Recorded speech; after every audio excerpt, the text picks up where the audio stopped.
ایک ہے زہار. بہت کم لوگ یعنی عوام میں سے ان مسائل کو جانتے ہیں. طلاق تو سب جانتے ہیں.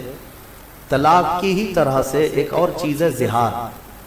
جیسے طلاق سے عورت حرام ہو جاتی ہے مرد پر، زہار سے بھی مرد پر عورت حرام ہو جاتی ہے. وہ زہار کیا چیز ہے؟ زہار کا مطلب ہوتا ہے کہ مرد نے اپنی عورت کو کبھی یوں کہا، اپنے محرم عورتوں میں سے کسی ایک سے اس کو تشبیہ دیا. محرم عورتیں کیا ہیں؟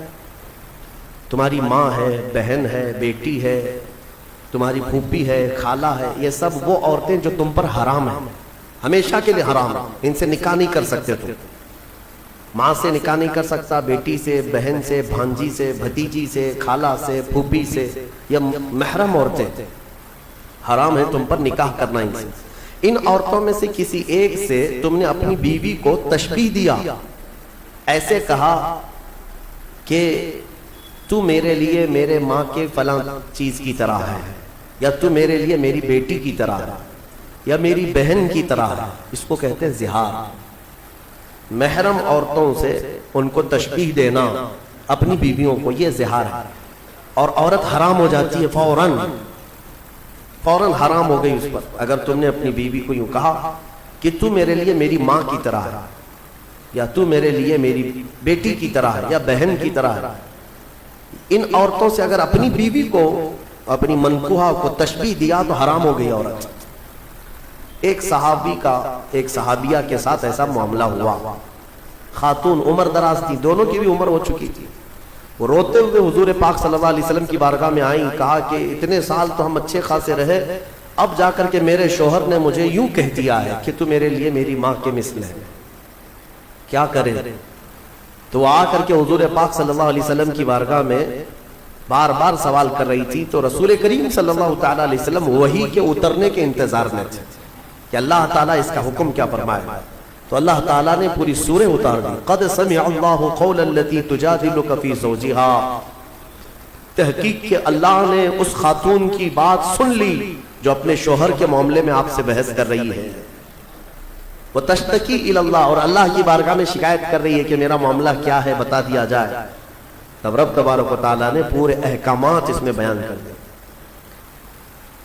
کہ عورتوں کو اگر کسی نے اپنے ماں کے مثل کہا تو پہلی بات تو یہ، عورتیں تمہاری نہ ماں ہیں، نہ تمہاری بیٹیاں ہیں، نہ تمہاری بہنیں ہیں. اس طرح کی بات کہنا حرام ہے. لیکن اگر کسی نے ایسا کیا ہے تو اب یہ زہار کے بعد واپس عورت کو حلال ہونا ہے تمہارے نکاح میں، تو اس کے لیے کیا ہے؟ توجہ چاہتا ہوں.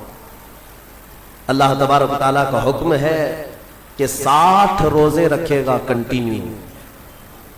والذین یظاہرون من نسائہم ثم یعودون لما قالوا فتحریر رقبۃ من قبل ان یتماسا. پہلے تو یہ ہے کہ ایک غلام آزاد کرے. غلامی کا دور ہے نہیں.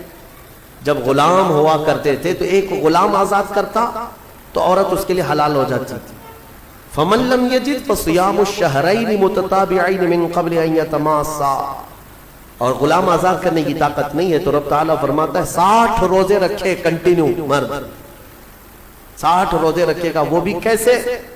ایک بھی اگر بیچ میں چھوڑا تو پیچھے کے سب پھر گئے، پھر سے اسے کنٹینیو کرنا پڑے. اور ان 60 روزوں کے درمیان شوہر اور بیوی ایک دوسرے کو چھوئیں گی بھی نہیں. ہاں، زہار اس کو معمولی نہ سمجھیں. اور پھر اگر اس کی بھی طاقت نہیں ہے فَمَن لَّمْ يَسْتَطِعْ فَإِطْعَامُ 60 مِسْكِينًا. اللہ نے فرمایا 60 روزے رکھنے کی اگر کنٹینیو طاقت نہیں ہے تو پھر 60 مسکینوں کو کھانا کھلائے. اس کے بعد پھر عورت حلال ہوگی. تو یہ زہار کے مسئلے جاننا چاہیے. اس طرح اپنی بیویوں کو مخاطب نہ کیا جائے. ارے میری ماں کی طرح ہے تو، میری بہن کی طرح ہے تو، میری بھانجی کی طرح ہے، پھوپھی کی طرح ہے، خالہ کی طرح ہے. یہ سب وہ عورتیں ہیں جو تم پر حرام ہیں. ان سے تشبیہ دینا اپنی عورت کو حرام ہے، اور بیوی تمہاری حرام ہو جائے گی تم پر.